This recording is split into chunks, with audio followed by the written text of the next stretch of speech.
than that. So I'm Bubba Masters, and I am very glad to be here tonight for representing Fred. I came in thinking, you know, Fred called me a couple weeks ago to do this, and I said, God, I can't understand why he's asking me. Well, I look out here and I see Bunny Hagedorn, and I see Alan Berman, and I realized if they were up here, they'd tell all the stories that they probably shouldn't. Fred would have to go home and hope that he could see Charlie Sheen or Tiger Woods or somebody on TV that catches more youth than him. Just feel good about himself. Are there any Auburn fans here? Seriously, are there any? Good, not too many. But anyway, after this gentleman and the next gentleman introduced, I'm sure the Auburn people are going to want to go home, plug in their BCS game, watch it, just to feel good about themselves. It's going to get pretty bad. Fred runs the airport, as you know, out the Gaston Airport. And every time Coach Saban comes to town, he calls Fred. Obviously, he doesn't do much driving. He flies in. Fred picks him up. Fred even offers to be chauffeur. I doubt he'd do that for many other people, but he does. He picks up Coach Saban, takes him to high schools, helps him get to his recruiting responsibility. And honestly, I think Fred is one of the few people that Coach Saban actually likes, and he has been quite successful in this area. But I've known Fred probably almost my entire life, and I'm familiar with the mission of the Etowah County Sports Hall of Fame, and I can't imagine a person that's more fitting and deserving of this honor than Fred. I'm honored to introduce him tonight, and also to give you just a couple of the reasons that he was chosen for this honor. Fred grew up in Birmingham and attended Ramsey High School. Can you imagine the pressure of growing up the son of one of the all-time All-American football players at the University of Alabama, Fred Sington Sr.? That would be tough. And Fred came in and just as he's always done, he excelled. He was All-City, All-State, All-Southern, All-American. In his senior year in high school, he was the 1952 MVP high school player in Alabama. There weren't any recruiting services back then. Rivals.com, Scouts.com, they weren't even thought of yet. But just think of Fred as the 1952 Cyrus Quanja. That's about the kind of attention he was getting at that time. He played the Alabama Prep All-Star game as well as the Prep All-American game in Memphis, Tennessee. And he was selected as the Monday Morning Quarterback Club's top lineman within the state of Alabama. On top of that, he was also state champion in the shot put that year. So quite an athlete. He could have gone anywhere, but he chose to follow his family roots and played at the University of Alabama for Coach Red Drew. He also didn't probably know at that time that Coach Drew was in his latter years of coaching, and he'd get to play for Ears Whitworth too. That was some challenging years, I'm sure, but like all great Alabama football players, he got to play for multiple coaches along the way, and fortunately got to play on Coach Bryant's first team. And I know he and his brother David, who's here tonight, could probably tell a lot of stories about that. That too was cut from any opportunity. At Alabama, he was all SEC and All-American as a freshman. In his senior season, get this, Fred earned both the UPI Lineman of the Week award and also the AP Back of the Week award in the same week. In the same week, he got both of those honors because in addition to having a great game tackle for the big game against Georgia Tech that year, he also kicked the game-winning field goal. So it's kind of unusual. I doubt that's happened too many times. But Fred is also credited with kicking a field goal to beat Mississippi State in Coach Bryant's first SEC week. So just a couple of things that probably are a lot of fun to sit there and think of as you're watching and listening to games now. Fred earned his BS in business and at the university, as well as a law degree from the University of Alabama. And he went on after that and got his master's in labor law and labor relations at Cornell.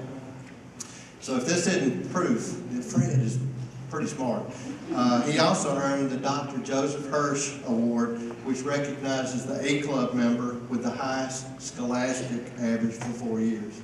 Wow. So, in addition to Cyrus Quanjo, he's also the 1950s Greg McElroy at the University. After working as a labor attorney and labor rep, Fred moved his young family to Gadsden in the mid-60s. And I first knew Fred as owner of Fred Sington Sporting Goods downtown, which he ran from 1965 to 1986.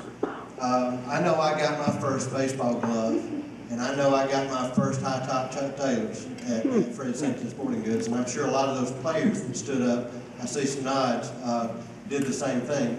My assistant helped me take my chicken scratch on the paper, and she said, you know, when I was a senior at Asheville High School, I had a little certificate at our awards banquet that says, pick up your letter at Fred Sington Sporting Goods. So again, that's a memory I have, and a fond memory I have, getting those Chuck Taylors for the first time and doing away with those kids. Fred began his community service, I think, during those years. His dad was called Mr. Birmingham, and I think with the things Fred's been involved in, he could probably be called Mr. Gadsden. He's been in a leadership role with the Boys Club, the Gadsden Chamber of Commerce, the Quarterback Club, the Alabama Retail Association. He served on a committee, some of you others may have, served on a committee that started the Holiday Invitational Basketball Tournament. It was here for years. Fred continues to be involved in community activities. The Cultural Arts Center, I think he's had every leadership position in our church, Gadsden First United Methodist. And also he's had leadership positions with the Alabama Aviation Council. Fred represented his University of Alabama well. He served as the National Alumni President, 1983, 1984. I wore my little elephant tie tonight in his honor. He traveled to probably over 100 alumni events that one year and represented Gadsden well, I know, when he did. He's also served as president of the Etowah County Alumni Association, as well as the Northeast Alabama Red Elephant Club. Also, as you'll hear in a minute, Fred has one of those familiar radio voices. He has been a sportscaster in our area since 1967. In the fall, I think most of us here, he broadcast the Gadsden City Titans games on 93.1. And a couple of years ago, you all also had the opportunity to hear that voice with Eli Gold on the radio at an Alabama game when Kenny Stabler first left the radio booth. So he's had many opportunities. You can hear him on Saturday mornings. I did this morning on Wax Radio, talking sports with his son Freddie.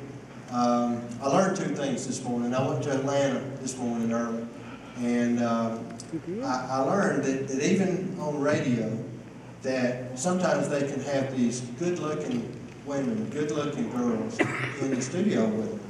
And they had one today. Greer, would you stand up? Greer Lala was a guest speaker. What I learned is beauty can also be in the radio booth, but I think she's more suited for maybe TV down there. She's too cute to be on the radio. Also, I learned that language is pick-upable until about Douglasville. I was shocked. That was great this morning.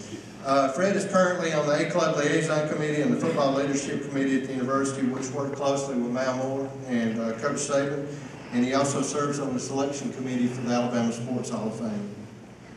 After Fred's work in the sporting goods industry, he worked in insurance. He's been an assistant to the mayor of the city of Gadsden from 93 to 06, and presently serves as manager consultant of our Northeast Alabama Regional Airport.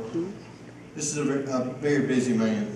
He loves his family, he loves his church, his work, and his community.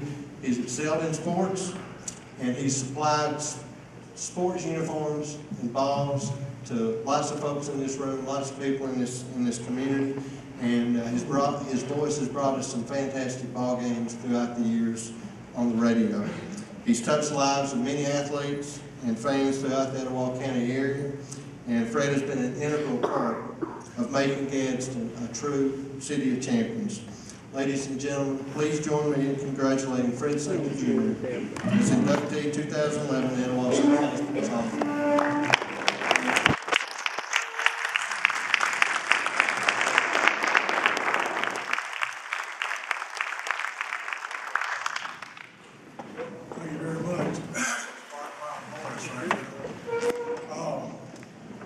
I would like to say thank you, Phil, and the committee for selecting me for this honor. I'd also like to tell you that I was interested in the fact that Lyle has been married 52 years, so have I. I would like to, at this time, with all my family, if you would, please stand. They're sitting at these tables right here. Please stand up. Just let me say thank you.